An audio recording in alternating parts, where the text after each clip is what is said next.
We have Tim here, Tim Clauden. Tim is the VP of Sales at Balto. Many of you have probably heard of that company. And he has a passion for game-changing technology, starting his career at Top Ops, acquired by Exactly, using AI and sales forecasting automation.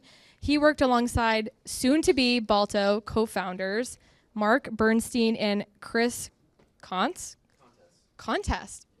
Ooh, now I know. Shortly after, Tim joined Balto to define the real-time guidance market as the second sales hire. At Balto, Tim has been instrumental to the sales team driving growth from early stage to post-Series B. Tim is focused on driving authentic communication through amazing conversations. Ooh, that's fire. Let's give it up for Tim. Awesome, thank you. Thanks so much for being here. She mentioned a little bit of the intro, but essentially, I was looking for a career change and a complete pivot from what I was doing in my career. I reached out to a friend who worked at a local St. Louis startup, and I was like, hey, I'm looking to get into an entry-level sales job at a tech company, because I think tech is where you're supposed to be. So can you help me with that? And he said, let me see what I can do. So he set up a phone screen, that led to an interview.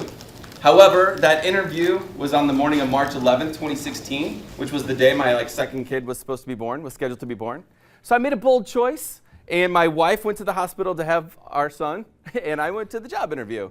Looking back, not a great idea. But I showed my dedication and nailed the interview, and I went and met my wife, and we had our son, and he's great. His name is Mark, and ended up getting that job. But I didn't realize at the time how that one decision, albeit a little risky with the wife, would be and kind of change the course of the next, basically 8 years of my life. So I'm super thankful to be here. I have got so much from this community, and it's really exciting to share my experience with the startups I've been a part of. So what are we going to talk about? We're going to talk about how to grow revenue from 0 to over 10 million and how that foundation looks. And so here are some of the foundational pillars we're going to talk through. Also, I know the previous session was on ChatGPT. All of the artwork that you're going to see throughout, I made strictly through ChatGPT. So completely original artwork from a sales guy. So first, we're going to talk about visibility everywhere. So the underlying principle here is you cannot change what you can't see. So how do we measure the things that are most important? Second, having a firm ICP, an ideal customer profile, and an aligned go-to-market, so a go-to-market function to make sure everyone's rowing in the right direction. And then how do you build and sustain a strong pipeline engine? So this is something that's constantly evolving, but how do you get good leads and good people to the top of the funnel so you can actually try and close those folks? What does sales excellence look like today? So sales, albeit one of the biggest professions, has no major. You can go get a business degree. There's no sales degree, which is crazy because it's one of the largest professions ever. So what does sales excellence actually look like? Because I'll be the first to admit, growing up, people told me I should get into sales, and I said, no way, that's super sleazy. And I completely changed my mind. And then efficient growth. So we saw a lot of this, especially with B2B software sales in 2021 to 2022. What does efficiency actually look like? A lot of companies got exposed. A lot of companies who have raised tons of capital got really exposed. So what does actually efficient growth look like? And then what are some common pitfalls? There's a lot of leaders that have made mistakes that you don't have to make. And part of my ride at Balto, I've been able to see kind of the ups and downs and have learned a lot of the common pitfalls, and so excited to share those too. All right.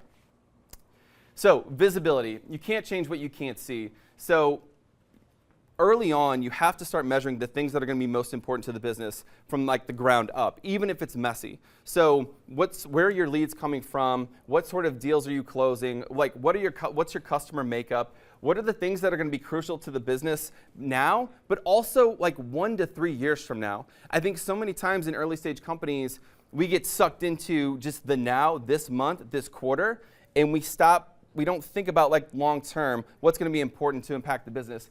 And this is something even we have probably 70 people now at the company. We've been around for 9 years. There's some aspects of this that we struggle with right now, and one of them is competition.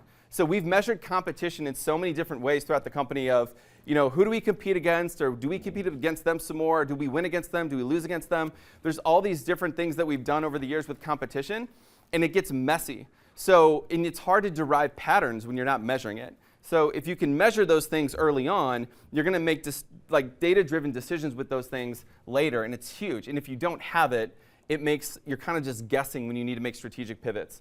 One of the things that's been huge for the visibility within the internal team is weekly alignment meetings with the leadership groups and even the individual teams, right? So we have a weekly Balto leadership group meeting that's 2 hours with the leadership team. We're talking about strategic initiatives, and we're all aligned. We have a weekly revenue meeting where I'm going through pipeline numbers, I'm going through sales numbers, we're going through forecast numbers, marketing gives a presentation, customer success gives a presentation, implementation goes through, and everyone can see what everyone else is doing. And so not only does it provide leadership with important information on how the business is functioning, all of the leaders have complete trust and they know transparently what the other leaders are working on. And when there's an absence of that, if you're not sure, it starts to erode trust a little bit.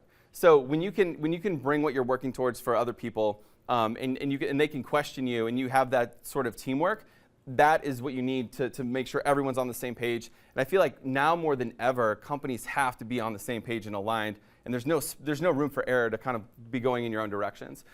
So one of these 3 questions are what I often ask myself. So I'm accountable to my team, and I'm accountable to my peers, and kind of to myself as well, because you have to be super defensive of your time. You can't just say yes to every single meeting. You have to say no to meetings, and sometimes people don't like that. And so the 3 questions I asked, so what have I accomplished recently? So whether it's this week, this month, this quarter, what have I accomplished? What am I working on now? And why is that important? And I should be able to answer those questions to my CEO, to my board, and to my team, and to my peers. And so that's kind of been a good anchoring point for myself. Okay. So now that we're measuring the kind of early stage crucial things that are going to impact the business, we need to talk about, I pulled this from the Go-to-Market newsletter. So you have to be measuring the right things to change the results. So the result has already happened, right? That's the result. So what metrics and the leading indicators are you going to impact to change those results? So some of the examples of things that we measure all the time, and that'll be helpful in trying to understand how things are functioning and maybe where you need to focus, is obviously average contract value, the number of deals, your win rate, your velocity sales cycle, your pipeline volume and value, your ops size, and then pipeline on the pipeline and kind of marketing side, MQL conversion, SQL, activities, kind of dial, some of this pipe gen stuff, activity that the SDRs, BDRs might be doing. And then churn. We're going to talk a little bit about kind of the customer-led aspect, but neglecting kind of the customer focus of usage, adoption, expansion, and lifetime value and renewal percentage, ignoring that early is a massive mistake, because so many people who buy software nowadays are really renting it, especially if you're selling annual contracts. So we'll get into more of that, but these are some good examples of what you can start measuring. Okay, so ideal customer profile, defining who are we building this for, who do we want to sell these things to. Quick Balto story. So I was at Top Ops, who was founded by Jim Everlin, who founded Gainsight. Jim's great. He's one of the best people I've ever met. He was kind of my intro into the St. Louis startup community. And when it was time for me to leave Top Ops, I remember I met Mark, and who I worked with, and my co-founder Chris, and actually Mark's in the room. And I remember saying, they're like, you should come work at Balto with us. And I thought startups were a little risky. It was going to be my second foray. I had young kids at home. I was like, I don't know. And I remember asking him, and I was asking him, but my biggest fear is that a CEO has this idea, or a founder has this amazing idea they think is going to be amazing in the market, and it just doesn't do anything. It just kind of fizzles out. And as a salesperson, if you don't believe in what you're selling, you can't do that. You can't sell it. You have to truly believe it's going to make a big difference. And so I remember asking him that question of how do you know this is going to resonate in the market? It's going to be a big deal. And he said, well, we brought this idea and we built a prototype, and we brought it to the people that we thought our ICP would be to buy it. And we said, would you buy this thing if we built it? And they said, yes, but I would change this. Yes, I would tweak this. And they did that 7 times. So for someone who's looking to join that company, it's not just him saying that. It's actual feedback from potential customers that are saying, that's exciting, it doesn't exist, I would change X, Y, and Z. And that was a really big selling point for me. So I think you have to start with your ideal customer profile in mind. So what are we solving? Why are we solving it? And who are we solving it for? If we don't answer those questions, for one, you're going to have no idea what accounts to go after when you're trying to build pipeline, which is what we're going to talk about next. But it creates a lot of, you're just kind of moving in different directions. It has to be like your North Star. And then kind of, I took this out because it was like the presentation was too long. But Mark Roberge at Stage 2 Capital has a really great thing on sustainable moats, if anyone's familiar with that. Creating a sustainable moat, so as you grow and people try to replicate your stuff, they'll never catch up. So if you have time, look that up. It's really good. But, I'm sorry? Sustainable moats. His name's Mark Roberge. Yeah, he was a founding salesperson at HubSpot. So what are we solving? Why are we solving it? Why are we solving it? And who are we solving it for? And then ways to measure that. So what are the use cases we feel like are going to be most successful? Or if you have a customer base, if you have some customers, where are we seeing the most traction? Because that's where your lifeblood's going to be to understand who you want to sign that's just like that. Do you have customers that aren't seeing a ton of success? Why is that? And so who do you want to go after? So industry, what sort of tech stack do they have? So for us, we work with different systems, different CRMs, different phone systems. So some of that stuff we have to take into account to make sure we're signing healthy customers. And you want to sign healthy customers so you reduce churn. So that's how sales can do their part on the customer side. Looking at contract size, contract length, seat size. And we measure this stuff all the time, like quarter over quarter, month over month, to understand where do we want to spend marketing dollars? Where do we want to spend our resources on the sales side? Where are we seeing the most traction? And then the fun part is do we want to make some small bets this month? We're seeing some traction here. We recognize this pattern. Do we want to do a small bet on the marketing side that we think might have a big upside, but low spend relatively? And that's some of the things that we have to look at. Again, it comes with the visibility. Okay. So when we have that stuff in place, we know what our ICP is. We have our targets we want to go after. We have a decent idea of who's going to benefit from what we're selling. How do we set up this pipeline engine? And the demand gen of SaaS right now, it's in a constant state of flux. It is so different from when I first started. When I first started as an SDR, it was basically you get a lead list of 500 contacts and you put them into a power dialer and you're ripping calls and you're sending off emails and you're booking 5 meetings a week, you're booking 5 demos a week, and you're getting, 10 to 14 ops a month. And that was the formula. And it works really well for a while. It doesn't really work right now. It's become so different with obviously the introduction of AI, people being spammed into oblivion, no one opens emails anymore, everyone gets cold called. So how do you actually get in front of folks? And it's a really challenging problem. But this is how you start. So first, we need to identify those key industry, size, accounts, and personas that we want to talk to that we think are going to benefit from what we're going to do. And then we need to build the system to reach those people. So the system, what type of leads, how much leads do we want to put in the system? How are we going to track these things? What sort of tech do we need? And then what sort of content are we going to write to engage people in these different avenues? Now, this is where I feel like AI can make the biggest difference, because AI can automate so much of these tasks beyond what we used to do before. So we used to get an enriched list of people from ZoomInfo or something like that would go through their titles. They had a company change. With AI, there's technologies doing crazy things beyond that. They know the websites they're visiting. They know when they come to your website. They know what companies are actually in buying mode. They know all of these things that can leverage kind of this lead quality for you to understand when and how to actually interact with them. And so building that system is huge. And it's going to be iterative, right? And so how are you going to execute on that system? So what are the things you're going to take as far as how many volume of contacts, how many touches are you going to do, how many emails, calls, and events? How does this strategy play into the system that you want to get to generate how much pipeline so that you can plan how much revenue you're going to have for the business? So these are kind of the 4 things. And then obviously you want to measure intent signals. So are these accounts, are they signing up for our webinars? Are they clicking on LinkedIn posts? Are they going to events we're going to? What are the intents, positive or even negative can be an intent? If they're not interacting with you, that's still a signal. What are the signals that we're receiving that we can impact on these accounts, and how do we message to them differently? How many people do we have enrolled? And then what's our reply rate on emails? How many meetings do we set on average from these different lead sources? Do we hold the meetings? Do people actually come when we set a meeting? And then do they turn into qualified opportunities? Once you understand, what's happening in that top funnel, you can see where things are really working well or where things are kind of struggling, and to pinpoint that. One of the examples we have is we actually have tons of inbound lead flow where people come to our website to book demos. However, and they hold really well, 75%. So we get a lot of demos in, 75% of those leads will actually show up to the meetings, and then our op rate A benchmark is about 50%. We're probably at like 25 to 30%. And we're trying to figure out why is that? Because we're getting a good amount of traffic, but who are we bringing in? Whoever we're bringing in is not ideally, people that we want to be selling to. And so super helpful to measure that and to try and obviously run different plays off that.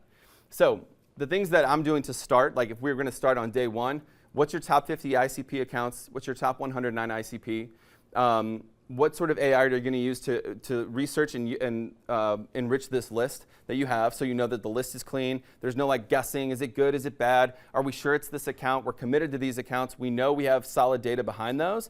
And now we're going to put them into the bottom categories. So we've identified the account. Are they aware of us? Are they interested in us? Are they considering us? Is there like an RFP, RFI? Are they in the market? Are they going to be selecting a vendor? And then obviously they select us and then become a customer.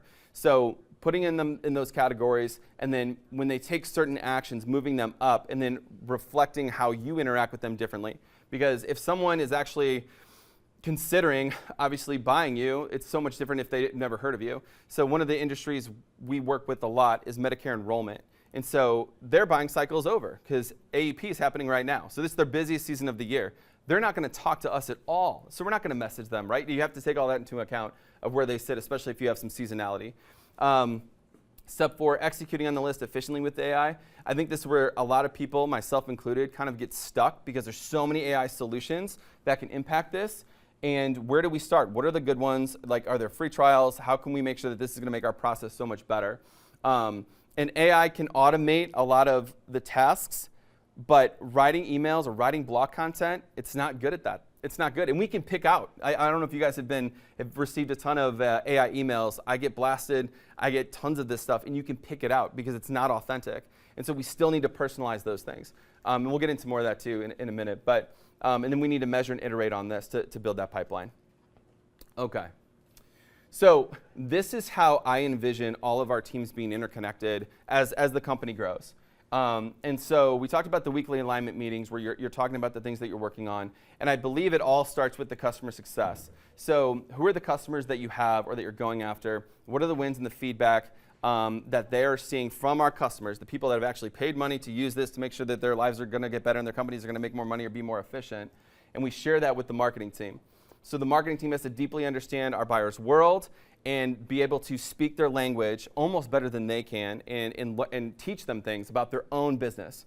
So then they're going to bring in those leads, communicate with the SDRs, align with marketing, to where do they go to learn, how can we engage with these folks, where are they at in their buying cycle, and what sort of messaging is really going to trigger a response that we can then pitch to sales. And then when sales jumps on, educating them on the space, educating them on things they don't know about their own business, obviously working deals to close, and then it goes back to customer success. But that loop just continues and continues and continues. So you constantly know what's happening with your customers. The teams are interconnected, and you continue to sell the best folks for your product. So in the last, I would say, 3 to 4 months, I've dove pretty hard into marketing. And these 3 ideas have really kind of changed my perspective and really shaped how we've been approaching it, at least at Balto. And so the first one is marketing is usually targeting 5% of your total addressable market that may be in need currently while neglecting the 95% that aren't buying in a buying cycle. So that, I was on this like Sasapalooza metrics webinar, and I heard this quote, and it really stuck with me because especially in like young companies, we're so focused on the now. It's like, I need pipeline now. I have to close deals now. And so while my 95%, it'd be great to build pipeline for 6 months from now, I have a board meeting in 2 weeks, and I have to show them how like our pipeline's growing. So how am I going to do that? But we have to do both. And this is kind of, I think, how demand gen is changing. You have to be focused on the immediate, like bringing like people interested into your software, but while at the same time be building pipeline for 6, 8 months out and stay patient with that. And so it's been a big focus of ours. And then force a choice, not a comparison. So actually I heard that from Kyle Coleman, who's the CMO at Copy.ai. And then he heard it from Chris Lockheed, who has this Category Pirates, I think, blog. And the whole concept is when you're messaging with people in your space or you're creating a category, you need to force them to choose and not compare you as a commodity to other softwares or other products. So what's your unique point of view that you have that is going to force your potential customers to choose? And I think that's where you can really separate yourselves. Now, sometimes category creation does come from that point of view, but sometimes it draws people in because it should be a little polarizing, not too polarizing, but something that you're saying on the state of what's happening that is maybe different. So an example of this is like for Balto, we work with a lot of contact centers, and right now, the big thing in contact centers is everyone wants to automate agents. Everyone's automating agents away with AI and on automated voice. And our approach is don't automate your agents away. Empower them with AI and teach them how to use it as if the AI is a new language that's going to change the landscape. So power your people and do it quickly. And everything's going to get faster and everything's going to get better. So power your people, don't replace them. And so that's our unique point of view that should bring in the type of people that we want to sell to. So, and then the last one, the unique plus valuable framework. So Natalie Marcatilio is the VP of Marketing at Nevadic. And anytime they do a newsletter or a LinkedIn post or any sort of content, is it unique and is it valuable? And if you can't answer those two questions, you shouldn't be posting it. That's kind of like her approach, which I think is super helpful because sometimes I think when we go to like build content or write things for our customers or prospects, we kind of just like assume what they think is going to be helpful or valuable. And maybe it's unique, but it doesn't really help them in any way. The example she shared was G2 reviews. If you share like snapshots or G2 reviews on LinkedIn, everyone does that, and it's not super valuable to customers. So that was one example there. Okay. So now we're going to get into more of the sales aspect of it, and buying is crazy complicated. So there's so many different aspects of how people buy. And this is actually 5 years old, which is crazy, from Gartner. And it's only gotten more complex. Buying groups have gotten bigger. Spend has gotten tighter. And there's more oversight on any sort of technology than ever before. And so how do you navigate that as a salesperson, especially if you're like a co-founder still leading the sales efforts? It can be super complex. And so how do you simplify this process? So you need a process, and this is an example of our sales process. So one of the things that we live and die by is this process. So these are our 5 stages that we have. Each stage has 6 to 10 milestones, 5 to 10 milestones within that stage. So every single opportunity, no matter if it's 20K or 300K, and it's, we work it for 180 days or we work it for 8 days, it all goes through this process no matter what. No matter what. So needs exploration, we're basically feeling out, we have to explore the opportunity. We need to make sure they're qualified. We need to make sure that they have an actual business need. We need to make sure that this is something that they want to solve. We have to make sure it's something they have time to solve in the next 180 days, 90 days. And so we need to explore that out. And you'll notice in each of these stages, the buyer has to take action. In so many sales processes, salespeople are just checking off things like, did you do this? Did you do this? Yes, I'm checking it off. But the buyer's not doing anything. So you're kind of pulling them along in this process, but they're not indicating to you at all that they're like actually going to buy anything from you. And so this is why from day one, and this is we've tweaked this over the years, but the structure has pretty much stayed true for the last 6 years. And so you can see the different aspects here, but a mutual qualification, each person, it's mutual. We're qualifying them to be a good customer. They're qualifying us as a vendor that they want to work with.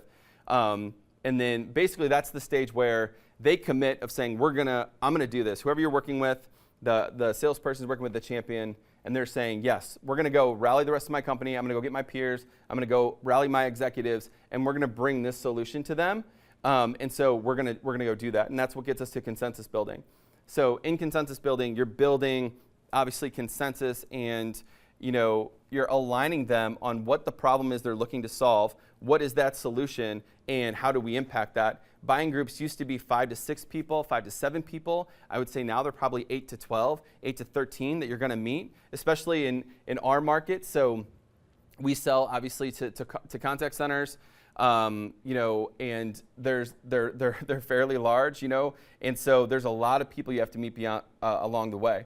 And so there's a lot of different milestones within consensus building to make sure you know who's going to be there. There's some examples here of decision criteria, their process is confirmed. You're really feeling out who are the players, who's going to have a say, and then how can we win them over. And then we get to validation. So a lot of the selling will be done in validation, and you're really understanding, have we addressed all the concerns? And you'll notice there's a couple times where we bring up, they articulated the metrics. They explain the implications of the pains that they're having. They're telling you, well, we have so much attrition, or they're so inefficient on the phones. Our average handle time is supposed to be 8 minutes, but it's 15 minutes, and that extra time is actually killing the business. They're telling you that. They discussed more, they brought up a concern, which is actually a good thing. If there's no concerns, that's a massive red flag. There's a concern with buying anything. There's a concern with buying headphones, especially an enterprise software. There's going to be concerns. So we need to bring those out into the open, and we need to bring those out early so you can actually talk through those. And so we get to the end, and we want to make sure all concerns outside of terms. So we're going to talk price, we're going to talk length of terms, we're going to talk all the legal stuff. But outside of that, do you think that this is going to be a good solution? And so then we get to negotiation, where we actually work through all the terms, the pricing, all of that. And then they have to provide a verbal or written communication before we ever send them a contract. And so this process is really the foundation of a lot of the structure we do on the sales side, every single thing. And so it's been super influential to everything that we do in sales. So the best sales teams are actually super boring. They do the menial day in and day out tasks without missing a beat. And so that's the business rhythm I was talking about with we have these weekly rapid fire pipeline reviews, we have weekly forecast calls. They just constantly, the best teams are doing timely follow-ups within 24 hours. They're prepping for all their meetings and not taking shortcuts. They know exactly the people that are going to be on their calls, and they're ready for that. And so, as I mentioned, the process is the foundation for everything, and it can trigger different sales plays for us.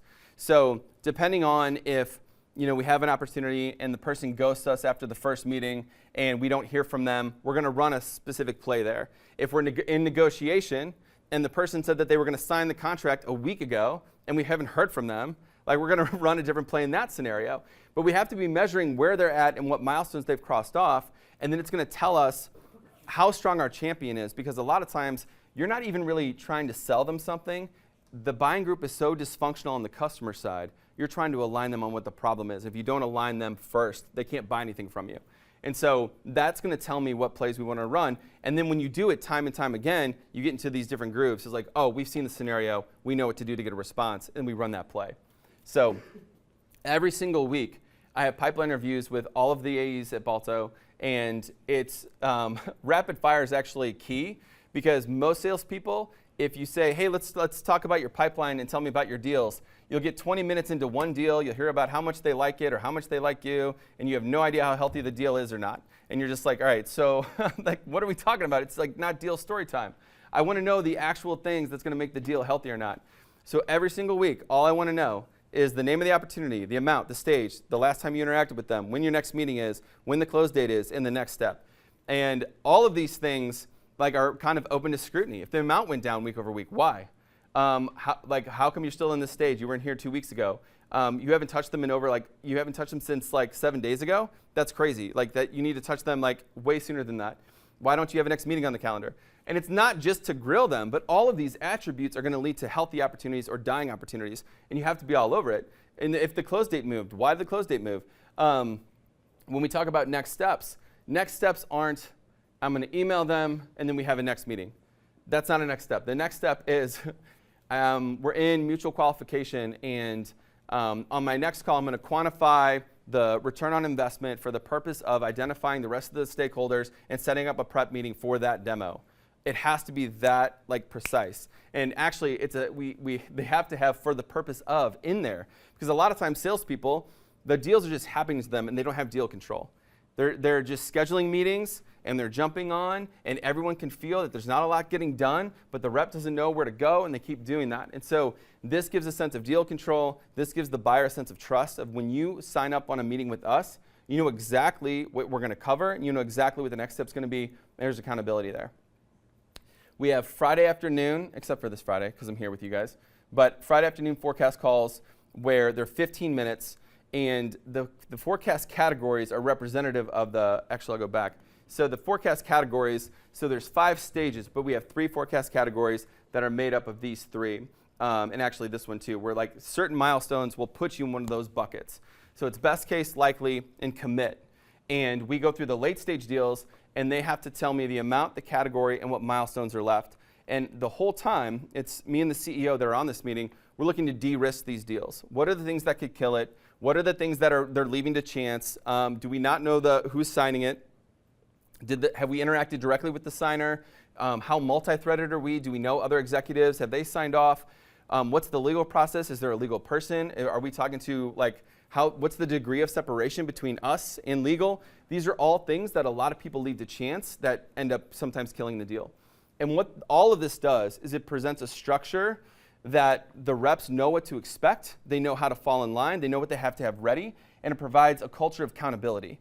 So every time we show up to one of these meetings, they know exactly what they better have done. And there's been times where we'll get to a pipeline interview and it's not fully up to date and we'll just reschedule. It would be best to reschedule later that day than you to slop your way through it. This stuff has to be tight. And this is how you make sure when you look at your pipeline numbers and you're actually making decisions, you know what in there is real. I don't know how many times I would say in the last 3 months I've talked to early stage founders where they'll say, yeah, we have about 80 opportunities or maybe 60 opportunities, but maybe 10 of those are real. And that's really hard to make any data-driven decisions when half your pipeline's not real. So this has been the paramount of some of our success on the sales side. All right, now we're going to talk about efficient growth. So one of the things that is exciting is growing headcount. New blood, we're hiring people, it's exciting, and everyone wants to get behind that. But headcount does not necessarily equal growth, especially if it's done the wrong way. And I mentioned back, I think it was in 2022, a lot of tech companies, you saw massive layoffs with all these different tech companies. And essentially what happened is a lot of these companies raised a ton of capital. All these boards and all these VCs were saying, you got to grow, you got to grow, you got to grow. Everyone went to grow. And it was a crazy time. And so everyone was growing. But the problem was, at least that I witnessed on some of our stuff, was we miscalculated on the ramp time and the pipeline needed to execute. So when we were going to ramp our new hires, we thought that they'd be ramped in 3 to 6 months. We thought they'd have a pipeline of X amount. And then out of that pipeline, we thought they would close an additional. Well, basically, they ramped a little slower, the pipeline wasn't there, and they closed less. And when you do that times 5, the whole thing kind of falls apart. And so now you're paying, and in 2021, you were overpaying because the market was crazy, and you couldn't pay people enough to come work at your company because it was, everyone was working from home, and everyone who was looking for jobs had all the power. And so you're paying, it's super expensive, and now all your math's not working, and now you're behind on your revenue targets. And so now, I think the approach has really shifted back towards the efficiency side. But if you're going to hire folks, especially in sales, but really in any position, do you have what they need to sustain success in that role? Is the role defined? What's the onboarding process look like? And so that's something that I felt like was a hard lesson that the tech community learned as a whole, was we have to be really smart and selective about how we hire. So efficient growth today, again, knowing when and how to hire. And another quote from a marketing leader. I was at a conference 2 months ago, and a CMO was like, if you're not willing to part ways with somebody in 3 months, then you probably shouldn't be hiring them. And it sounds kind of brutal, but obviously that's the truth, is if you're going to hire someone, you have to be willing to part ways with them if it's not going to be impactful for the business, and it's a tough reality. A repeatable interview process. So this was something that was in place in Balto even before I started that was huge. So what type of people, how are you going to interview folks? What's the first interview look like? The second interview, the final interview, what does all that look like? What sort of questions are you going to ask? There's tons of books, there's tons of things that are out there that are super helpful. We used a process called the Who interview, which even though I knew the founders, I still had to go through myself. And we sat there for 2.5 to 3 hours. The last interview was super long, and it was on purpose because you let your guard down and then they ask you the normal interview questions and they get to know really who you are. But it really worked well for us. And it's so important to surface the skills that you can't teach. So in salespeople are really good at interviewing, especially if they've been job hopping a lot. It's like, oh my gosh, this person's really, really good. And you have to come up with an interview process that will surface those things, the ones you can't teach for sure, but also, are they coachable? And there's always 2 aspects of coaching. Can they take the feedback, but then can they execute on it? And if you can do that in real time in an interview, then you'll know. So, and I do this all the time when we would interview, is you do role plays. You give them a brief context of a role play. You do a sales role play, give them feedback, and then do they actually execute on that feedback in the next role play you do on the same interview. So you can design scenarios to ensure that you're going to hire the best people you possibly can. It's really important to be proactive versus reactive, which leads to building a solid bench. So one, obviously there's two ways. We're talking about growth. So if you know you're going to be hiring and being proactive there, like always talking to folks that you think would be beneficial to work for the company. So I would say in the last year, I've probably met with 15 to 20 folks that would potentially be a good fit for Balto if we do have a role open up. And I think we have to always have those conversations, be open to that. And it was something that I think I learned as I kind of, matured in the space, was having that solid bench is a really big expectation from as an executive. You kind of have to have that team that you can have ready to go. And obviously you want to have, if someone does leave, if a crucial role leaves, you don't want to be scrambling to try and find someone. And so being proactive is huge. And then I put like the last one, the appropriate attention to culture. I think culture can be an interesting thing because especially at early, like small companies, if you're one of the originals, and I was the 7th employee at Balto, like everyone wants to maintain the culture. As we got bigger, it's like, well, we got to keep the culture. The culture's so good, we got to keep it. Which there's a lot of truth to that. But I think at some point, the company gets big enough to where the core group can't maintain the culture. It's a product of how people are running the teams. It's a product of, do they believe in the values that you've set forth? And again, you don't want to over-index on culture. I think it's important. I think it's crucial, especially in this hybrid workforce. How do you build great culture when you have all the company or half the company working remotely? But I think a lot of times people will over-index for culture reasons. And it's always, but so it's a tricky thing that you have to decide on your own. But I think, it is something that we would talk about in our interviews. Would they be a really good culture fit or not? And I think that's something that you have to take into consideration. All right, how are we doing? Okay. Cool. So pitfalls to avoid.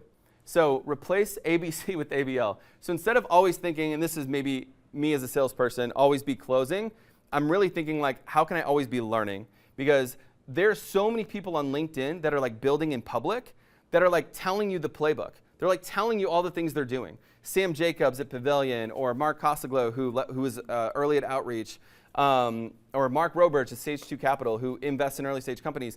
They're like giving all of these things all the time for free on LinkedIn. It's crazy. And so I have a whole folder of stuff I just ripped from LinkedIn, and then if it's really good, we'll put it into practice. But I think if you're not learning from the people that are doing it the best, it's kind of like then you're susceptible to making mistakes. So the second one, cutting corners to what got us here. So usually when you, at a certain point, so this for us was probably our post-Series B, the message from our board and the VCs was like, we need to, what's got us here is not going to get us there. We need to bring in people, we need to hire people that are going to completely change it, that have done it before. And it didn't really work. Not that it can never work, but I think when you get to a certain point, you lose sight of what are the things that got you there. And a lot of it's the stuff that we're doing all the time, especially if you're a younger company. It's perseverance, it's being gritty, it's figuring it out, it's doing things that are hard, it's finding efficient ways to get leads, finding like unique ways to bring in customers, and not losing that grit as you continue to grow. And I think at our peak, that was something we lost sight of. Neglecting customer-driven growth early. At my 2 startups I've worked at, this has been like a major point of contention of how can we make sure our customers stay and grow at both startups. And so if I ever start a company, the first thing I'm going to do is like start with the customers and measuring how healthy they are, because it is absolutely the lifeblood. You cannot outsell the churn. You just can't. On the sales side, I can't bring in more customers if like the boat's leaking. And so it's something you have to pay a ton of attention to. Execs working in silos. So part of our rapid growth in our post-Series B was we brought in all these really awesome executives that have been in really impressive places, and they all went to work. They all were building their teams. They had big benches. They came from really awesome places, and they were building. They were building in silos. And so it led to a lot of just like inefficiencies with not only the capital, but it led to inefficiencies with like our goals and how we were operating as a company, and it set us back a little bit. So everyone has to be transparent. Everyone has to be communicating. Even if it feels like we're slowing down a little bit, just to be on the same page, it's totally worth it. Making the wrong model assumptions and living in reality. So I've talked about this a little bit, where if you're going to hire a salesperson and you don't have pipeline to sustain them, or you misallocate the ramp time, it's going to lead to issues. But I think also when you're setting annual goals, and you're setting, annual revenue targets, usually what happens is the board's going to say, this is what we want you to do, and it's usually a pretty scary number. And then you look at, what did we do last year? What happens if we just repeat that and do the bottoms-up model? And then you can kind of find what the difference is.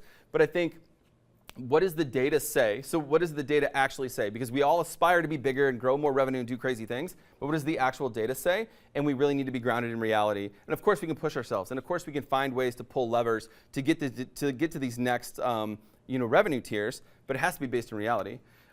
We can't assume that SMB to enterprise is the same play. It's totally not. I think we've felt this, where another big push is you have to go enterprise. You have to sign big logos, big customers, Fortune 500, and it's not the same sales process as we just saw as SMB. It's all encompassing. It's going to touch every department, and it's a totally different game.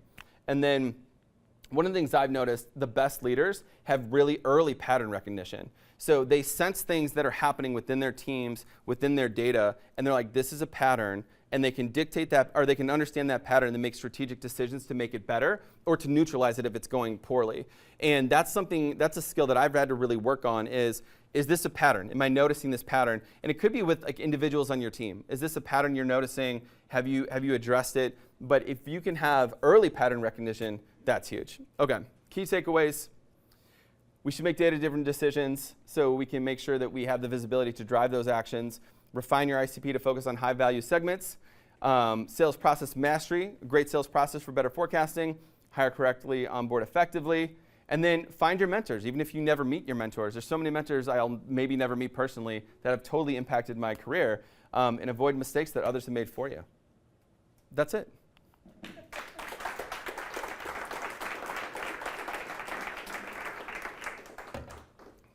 So now we have time for some Q&A. Any questions? Wait for me. Oh, I get a mic. I know. Fancy. Hi, I'm Nicholas. I had a question. You brought up the SMB to enterprise play is not the same. Can you elaborate on that, please? Yeah. So the main difference is, and I guess like if you talk about in terms of small to medium sized to enterprise, in our space, a contact center with 1,000 reps or more would be considered enterprise, I would think. So you're thinking about like Allstate and some of those larger ones. If you, in the process I talked about, you're talking about usually like one team, one executive that has oversight for budget, and you're going for that team, and it's pretty straightforward. When you do enterprise, you're touching larger strategic initiatives, you're touching multiple departments, and it's going to be, you're touching, security and InfoSec in a way that doesn't happen on the SMB side. So, and it's going to take probably, at least in our space, a year and a half to 2 years to really vet. You're doing all of these different meetings. There's usually going to be custom development work, product stuff they're going to go through, the legal process alone, and procurement. It's just a longer, more involved process. And if you try to run that play with like one sales rep, it's just not going to work. And so you need like marketing with like almost custom marketing material, custom landing pages. You have to really cater to these massive companies.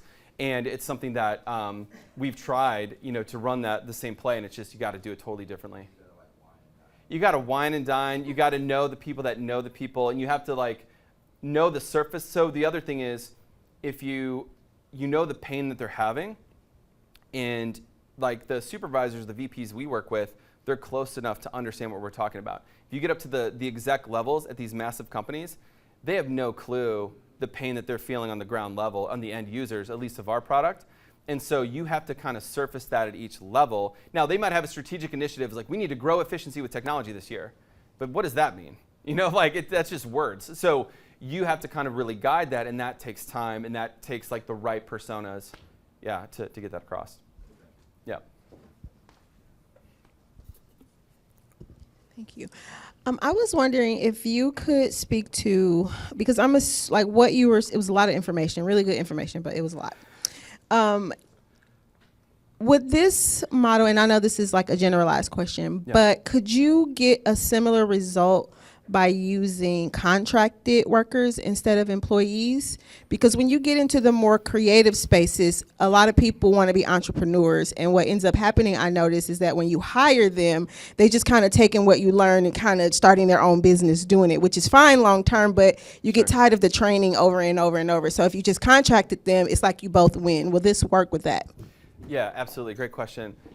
It depends on the type of work that you want to have contracted out. So even we have contracted out some of the marketing side. Yeah, so it's a consulting, and we've contracted out. Actually, Amy Cole, she spoke, I think, at STL Startup this week. So we work with AK Ops, her team, and they do some of our marketing, so blogs and lead gen stuff. We do that. So, and I've seen it broken down as like, if it's a short-term project, it's like perfect for contract work. If it's something that's going to be maybe a lifeblood of the business longer term, maybe just invest and hire somebody. But I think what we've seen is, yeah, you can contract it out, and we've contracted engineers, on short-term projects. So I think that's definitely a play. It just has to be the right project. So I realize that you are dealing with salespeople on like an enterprise level, but if you dial it back, what's working if emails and spamming and all that kind of stuff is not working? So I'm a salesperson. I'm pulling doors, okay, 30 to 75 doors a week, and then I'm also making tons of touches, social media, all of that kind of thing. What's really working? I wish I knew. It's a great question. We're really I think we're in a time of it's a transitional period of what we're experiencing. Some of the things that we're trying, and some of the hypotheses that I have, is that authentic communication is gonna win out. I think like on that same, I talked about that Sassa-Palooza thing I was on, and I can't get this out of my head. So you guys know when you search Google now, it'll like give you like that AI answer right above like your question. So his thought was, how long is it until that happens in your email? And it just goes through your email, and it's like 8 out of your 10 messages are spam. Do you want me to delete them? And you just click yes. And so automated email, I think, is probably going to die. So what does that mean? So it's targeting the right people in the right way at the right time. And it could be phone. It could be, I heard one of the things that I've heard recently in the fall was one of the execs that we know in the contact center moved jobs, got a message in their inbox from LinkedIn, noticed you just moved jobs. Can I get you like a Nordstrom candle for 15 minutes of your time? And that worked, right? So and I was surprised, because I was like, really? Because it's like you get free gift cards and stuff all the time. But I think like it's gonna take, and it's not, I was gonna say personalization, but it's like thoughtful personalization, because if it's like you scrape LinkedIn, it's like, saw you go to Michigan, rough year for the Wolverines, like everyone's gonna see right through that. It has to be authentic communication at the right time. And I think you almost have to put in like, I've seen this too, where you're putting in like 1 or 2 shots of work of like, I'm gonna give you something valuable with no ask. I'm gonna give you something valuable and maybe teach you something about your business with no ask. And then on the third one, I'm gonna give you some valuable content and then like ask and then see. And I think it's gonna be that nuanced. And I think right now, I don't know if there is a really awesome proven system that I've seen. I think everyone's still really figuring it out, but that's where I think it's going. So for a startup where the co-founder is the sales lead, I've heard advice that that person needs to figure out the process for your business before you bring in someone from the outside for sales. How do you recommend navigating that as a co-founder who's leading sales to bring someone else in? And the question is, the co-founder needs to figure it out first before bringing in someone? Yeah, is that true? And when do you make that move to bring in an outside person that's not an industry expert or whatever? Yeah, I do think there's a level of, at least from what I've seen, if the co-founder can lead like the first effort in sales, it can really go a long way. I mean, that's what happened with Balto before we started bringing in sales folks. There's other startups I talked to where the founder really wanted to sell at least like $1 million in ARR and then bring in a sales leader. I think the risks are, if you the first time VP or sales leader and the founding sales leader, it's tough to miss on. It's hard to get right, but you got to get it right. And I think a lot of companies, they'll bring in industry experts, and we've done this. And we not in early stages, but later on, we brought in, industry experts that were really well connected, and it just didn't resonate into the small environment. So I would say, I guess my advice would be that if the co-founder lacks a little sales chops or wants to get sharp on sales and sell their own product, that's huge, because as the co-founder, they're going to have to make marketing decisions, sales decisions as the company grows anyway. So if they can learn and articulate the value for customers and learn all the sales stuff, I think that'd be a massive gain. Do you think $1 million is the right number? That seems like a little high to me, but I mean, I think it depends on the industry, and it depends on who your buyers are and your annual contract size. But I think like maybe establishing a threshold of when we get here, let's think about it. And again, if you get there sooner and this, the co-founder is dying there's so much sales, then maybe it's bringing on an AE and not a sales leader. Maybe it's just, and they continue to run the sales function. So there's some options, yeah. When talking about structure, going through the sales process, and you mentioned making the client or customer aware of that, and so that they can know what's coming and hold you accountable. I guess also, if you could speak to that, and then is that front end? Is that during the process? And then also for milestones and creating your plays, your trigger plays. Is that specific? I mean, obviously, the details are going to be specific to your specific business, but do different industries have maybe an overall template that makes sense to apply? Why reinvent the wheel? Exactly, yeah. Total. So the structure of ours was actually a combination of, so Challenger Sale and Challenger Customer were some foundational books, Spin Selling, and there's a lot of them, and they're based on research. And when you get to the brass tacks of it all, a lot of them are saying the same things, right? It's just how you want to term them. And so with the sales process, that you can totally get different milestones as far as how the business is concerned.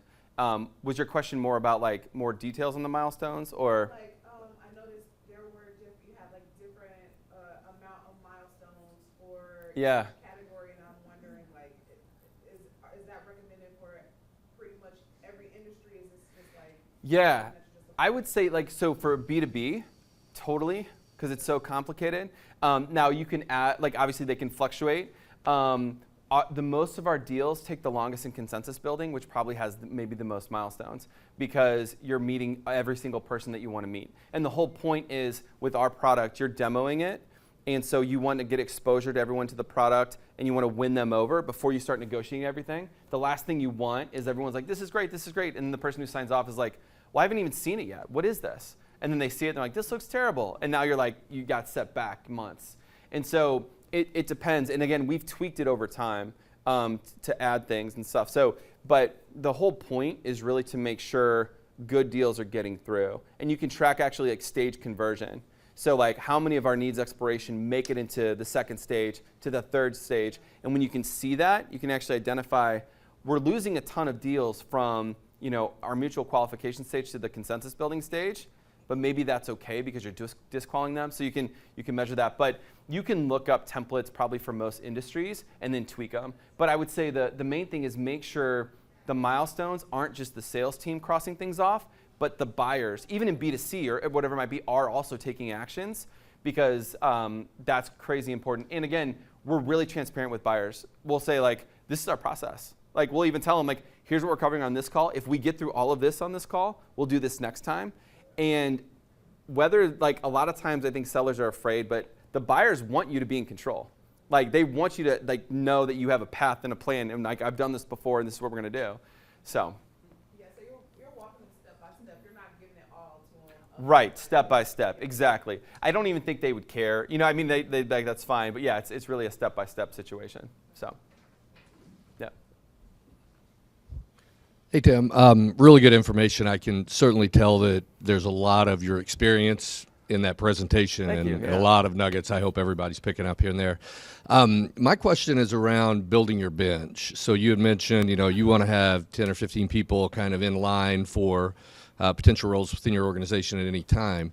How do you navigate that? What are some strategies that you use without overpromising? Obviously, if you're queuing somebody up to potentially join your team, that's going to start a cascade of events potentially. How do you handle that and navigate that process? Yeah, actually got an email this morning that someone wanted to meet and talk about a job, and I'm really upfront. Right now, I'd love to meet with you. I'm going to be totally transparent. We don't have a role now. Could that change in the next 3 to 6 months? Totally, but let's meet. And again, I want to get to know them. I want them to get to know me to see if it'd be a potential fit, and then I'll ask just some brief.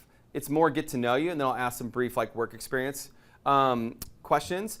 And the things I'm really looking for is, the things that are unteachable. Is this someone who has high intelligence? Is it someone that is going to has a track record of, you know, humility? Do they have integrity? Are they going to fit kind of like our mold? And if so, like I have a spreadsheet, and I just add them to the spreadsheet, and then I'll try and like, hey, you know, keep them in mind. Hey, how's the job? I saw you took a new job. Congrats. And like keeping in touch. I think that's a lot of times where people lose the bench, is that after that initial meeting, it's like you never follow up with them, and it's so easy to do. But once a month, every couple months, reaching out to those folks that you met that are good is huge. So that's how I approach it. Pretty straightforward. And if people are local, I try to get coffee and meet them face to face. So prospects are all, at least in the business I'm in, prospects are all in different stages, right? Like one may be ready to buy right away. Sure. One may be 6 months from now. Yeah. The other one may be a year from now. The other one may be 2 years from now, maybe even longer, right? Yeah. And so I actually met somebody today who I think is actually like a really great lead. Yeah. But it probably won't be for 2 more years. Okay. You see what I mean? And so, but it's a pretty solid lead, but it's really not something I can close within the next 6 months or a year. So I guess I'm trying to think about the way that you are sort of selling your product or service, Sure. right? And trying to internalize it to the fact that, you know, not every client, not every prospect is a likely buyer, at least right now. Sure. Right? And so how did you go from that? I think you had a stat there of like 95 versus 5, like you were trying to get to the actual. Yeah. So the question, the challenge here for me is like, well, I'm reaching out to lots of folks, and you know they're all at different stages, right? And how closely are they to even buy a product like what I'm offering, right? And so I guess it's how do you quantify them so you only focus on that 5-10% that it's like a solid lead, but also within a short tenure, if you will. Yeah, so like the first thing would be like, so we have op criteria that would make a qualified opportunity. They have to be on the right phone system, they have the minimum requirements, and then they're a qualified op. So if they're not going to meet any of that, obviously you can't work with them. And then in mutual qualification, they have to confirm that they're looking to make a decision within the next 180 days. So if they don't, then that milestone's crossed off, and then we can either put them into like a prospecting stage. So actually before needs expiration is prospecting, and my fear was reps would just put ops in there and like where they'd go to die, but they're good, in a year or two. You have to make progress month over month with those ops. So like the one you said that's 2 years old or 2 years from now, if you email them once a month with relevant content, put it in prospecting. That's the plan, right? And then the other thing, as you were talking too, I would want to understand like why in 6 months. Like if it's important, our job is to help align with current priorities and accelerate that. But I would like when they tell me like, well, they're not looking to buy right now, or we got deprioritized because there was this tech initiative. Well, why? Like, did we expose enough pain? Because the pain's going to drive momentum, and that's what we need to capitalize on. Just an example. Some of it could be just budgetary oversight. Sure. Some of it could How do you create budget for unbudgeted items? Leadership changes. Yeah. Right? So some of the stuff is out of your control, right? Some of it, but some of it are just like really good excuses, Because I agree, like some of it is good, but I think a lot of times salespeople have more control than they think. But some of it, when there's an unmovable no, that happens. So it happens like 70% of the time. So. Hi, Yannick Jones with the Jones Companies. My question, I have 2 questions. One question is more related to the human resource portion of like interviewing. Sometimes candidates get burnt out from these interviews. Yeah. You go 3 and 4 interviews deep, and if you're a candidate, you're at the point where it's like, fuck, are they gonna hire me? Yes or no? Yeah. Yeah. What are we doing? No, yeah. for real. And I think even for the management staff, you're like, oh, we're meeting with Billy again. You know what I'm saying? So I'll let you answer that question of how you can kind of overcome that challenge, because I think that is a challenge that a lot of companies have, and they think that's the right process, and I think it's not the right process. That's my own opinion. But, how do you overcome that process when you're a corporation? Then my second question is more lean towards the right salesperson. You said you guys look for somebody that'll fit the mold, right? But I think that the people that we've been selling to as of recent, and when I say recent, I'm talking about over the last 10 years, they don't want the guy that fits the mold. If I choose Trump, by example, I'm just using him as a human being, as a person, he doesn't fit the mold. Sure. But a lot of people voted for that. If we're watching the fight tonight, this Jake Paul kid does not fit the mold, but people are going to be watching that tonight, spending a lot of money. So I think the mold has to be redefined because it's not the average Joe that we remember. We remember the dude that wore his hair crazy and only had one tooth, and it's like, well, yeah, that guy. You know what I'm saying? So sometimes I don't know if the mold is even working. And I'm in childcare, so I'm in something completely different. Yeah. But just trying to understand that perspective. Totally. And we can start at that last part. So one of my VPs, he had that mold in his head, right? And it was very much, they had to have, I think, 3 to 5 years of SaaS experience, and they had to have results. And he would call like their references and confirm their results. And he would like drew a hard line. And it was kind of like almost regardless of the culture fit. And I remember I really wanted, there was a guy I'd worked with Top Ops, and then he got out of sales for like 6 years. But then he was looking to get back in. And I was like, this guy's awesome. And he was like, he's been out of the game for 6 years. And I was kind of like, but I trust him. I know him. He's going to be great. And he was like, you can hire him, but it's on you. And so I think like if there's times where you can maybe take mini risks of like they don't fit the mold or they don't have the exact experience, but there's intangibles that I feel like are going to lead to their success, and you can point that out. That's kind of what I pointed out. He was working at a church with like community relations, and I was trying to draw some of those parallels in what he would be doing with us. And actually in his first year, he outsold everybody, which was pretty sweet. But I think like there are those times to make those like, I guess you could even say like little risks, depending on who it is. But I agree with you. I think sometimes we need to change. And the best way to do it, kind of going back to your interview process question, is can you do it with data? Can you show that the current interview process is leading to a certain candidate, for better or for worse, and maybe it's time to look at it? Anytime I'm going to try and change a process that I didn't create, I try to, what is the data, what's the output, and how can that inform how we should change it? Because that's a good way to win people over if it's an indisputable, this is what the data says, here's what I'm thinking, and that can sometimes lead to good outcomes. Yeah. That's it. All right. Great. That's it. Thank you. Give him a round of applause. Thank you, Tim. Thank you.